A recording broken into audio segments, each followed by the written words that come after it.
Hey everyone, welcome to part 1 of our cross-text connection series. Today we're working through easy level SAT reading questions where you'll learn how to analyze two texts side by side and figure out how the authors relate to each other, such as if they agree, disagree, or offer different takes. Before each explanation, I'll prompt you to pause and solve the question yourself. Then we'll walk through the best answer together. So grab a notebook, jot your notes down, and let's get started with the first question. For question 1, pause here, read both texts about mandatory voting, and decide how Singh and Roy from text 2 would most likely respond to Fowler's arguments in text 1. When you're ready, hit play and we'll walk through it together. Alright, here's the setup. In text 1, Anthony Fowler argues that making voting mandatory helps election outcomes reflect the real preferences of the country, because he's saying that more people, including those who normally wouldn't vote, are participating. But in text 2, Singh and Roy highlight a problem. When people are forced to vote, they tend to do less research. As a result, their votes may not actually reflect their true preferences. So based on the text, how would Singh and Roy most likely respond to the research discussed in text 1?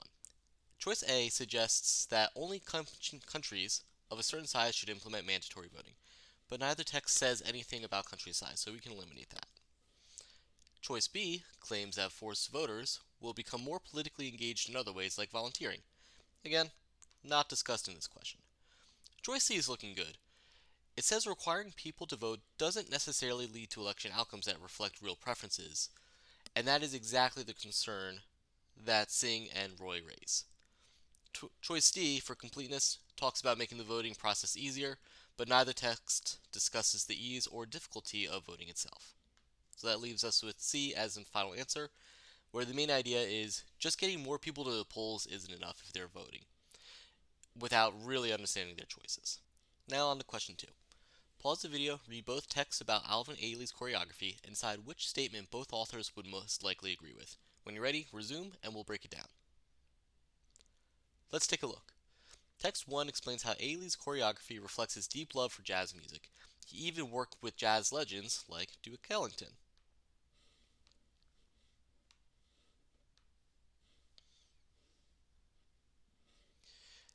Text 2 adds another layer.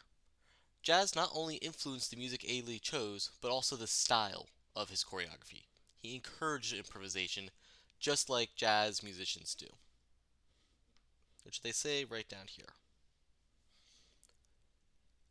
Now let's check the answer choices. Choice A says Ailey's dancers greatly appreciated his supportiveness, but neither passage mentions how dancers personally felt about him, so we can eliminate A. Choice B is strong. It says Ailey's work was heavily influenced by jazz, and there is something both texts clearly agree on. So B is going to be the correct answer here, but let's check out C and D just to be safe. Choice C suggests that audiences were mostly unfamiliar with jazz, but that's never mentioned. And choice D is talking about blending multiple genres, but both passages focus exclusively on jazz, so we can eliminate D. So the big tip here is when two passages cover slightly different aspects of the same idea, look for that common thread. Here, it's the huge influence of jazz on Ailey's work. For question 3, pause the video, read about the Moche ceramics, and think about how Lisa Trevor would respond to the interpretation in text 1. When you're ready, hit play. Here's the setup. Text 1 describes Mochi ceramic vessels as incredibly realistic. So much so that the scholars have speculated that the facial features might show real scars or diseases. And that's what they have underlined already in text 1. Text 2, however, challenges this view. She suggests that reading the sculptures as literal portraits misses the point. They might be artistic expressions and not real representations of individuals.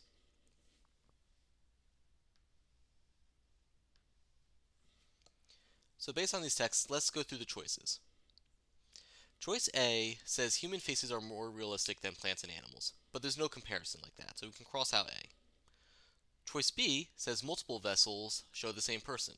Again, this isn't mentioned in the passages. Choice C talks about excavation damage, but again, neither passage brings that up. So that leaves us with choice D as the correct answer. Trevor says that the facial markings aren't necessarily tied to real people's features. they could in fact be imaginative. So this question shows how important it is to read critically.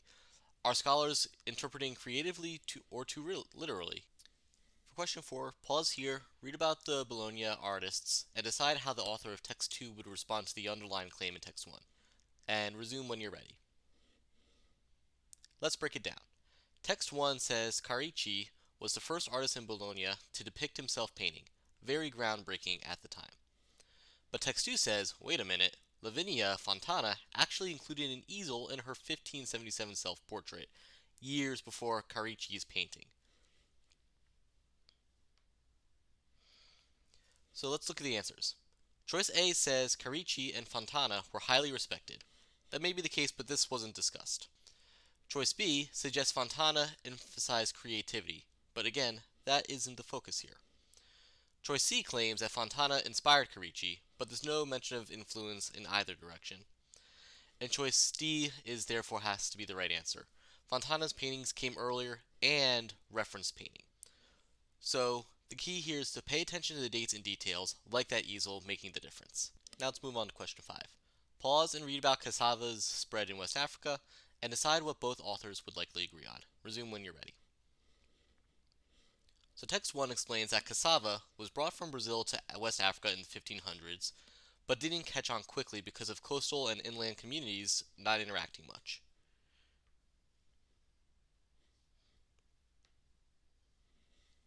Text 2 adds a different reason.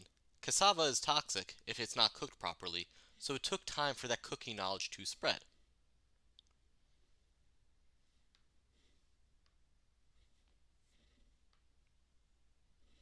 So based on the texts, let's look at the answer choices. Cassava did not become a significant crop in West Africa until long after it was first introduced. Choice, which sounds like it could be a strong answer. But let's look at B, C, and D. B suggests that other crops from Brazil were common, but no other crops were mentioned, so we can eliminate B. Choice C says climate slowed cassava spread, which again wasn't mentioned. And D talks about cooking methods from the 1500s. Again, this isn't discussed. So that leaves us with A as the correct answer. So the takeaway here is even when authors give different reasons, you always want to ask, what are the basic facts that they do agree on? For question 6, pause here, read both texts about Sybil Luddington's Midnight Ride, and decide what both authors would most likely agree on, and then resume when you're ready. Alright, here's the situation. Text 1 celebrates Sybil Luddington's famous ride, saying that she rallied troops during the American Revolution, and that her story has been widely honored through stamps, statues, and even TV shows.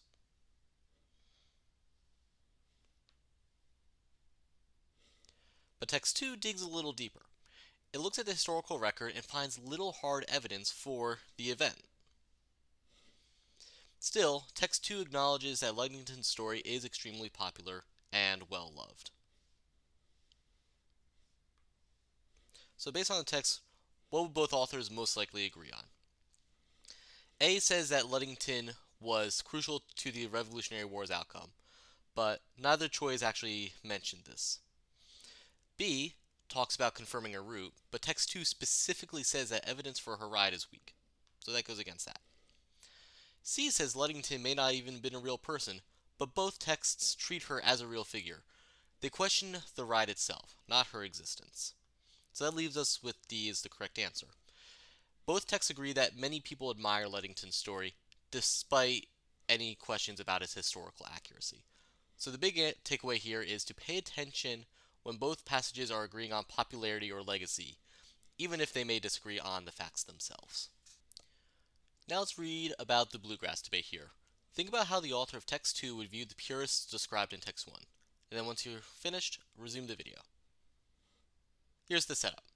Text 1 describes bluegrass purists as people who want the genre to stay faithful to its southern folk roots. They see Bill Monroe's recordings as, quote, the pure model.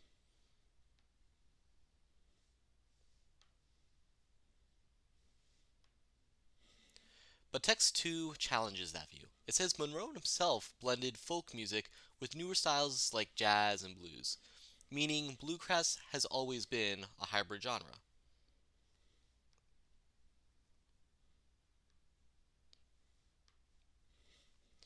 So based on the text here, let's take a look at the answers. Choice A says purists enjoy other genres, but this isn't necessarily discussed. B says purists can't enforce their own standards, but that's not the point. Choice C says bluegrass could grow its audience by expanding, but audience size isn't mentioned. So that leaves D as the correct answer, is saying text 2 would say purists are illogical because they ignore the true mixed origins of bluegrass. So sometimes questions test how historical facts complicate traditional views. And that's exactly what's happening here that we need to pay attention to. Pause and read about Wole Soyinka's plays and decide how the two authors would differ in their approach to studying his work. When you're ready, resume the video. Here's the breakdown. Text 1 says that Soyinka's work can be grouped into three clear phases based on time periods and style: the 1960s, between the 70s and 1990, and lastly, roughly from 1990 and onwards. But Text 2 challenges that neat division. It says some plays written at the same time are very different, and some themes cross over those time periods, meaning that the three-phase model might be too simple. So let's look at the choices we have. Choice A is looking pretty good. So text 1 finds thinking in phases useful, but text 2 warns that it oversimplifies Soyinka's complex body of work. So let's keep that one for now, but look at the rest. Choice B claims that text 2 says Soyinka's work and style never changed, but actually, text 2 mentions differences among the plays, so this is incorrect. Choice C talks about Soyinka's poetry versus plays, but poetry isn't mentioned here. And choice D says the focus is on political themes, but political discussions aren't the topic here.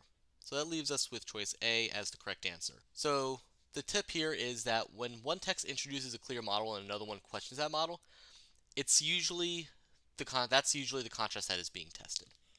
And that wraps up part 1 of our cross-text connections walkthrough. Today we focused on easy level questions, sharpening your ability to find agreements, disagreements, and subtle responses between paired texts. Next up in part 2, we'll level up with medium difficulty questions, where the relationships get a little bit trickier and require even more careful reading. If this video helped you, give it a like, hit subscribe, and leave a comment with any questions you have. I'll see you in the next one, so let's keep building those SAT skills together.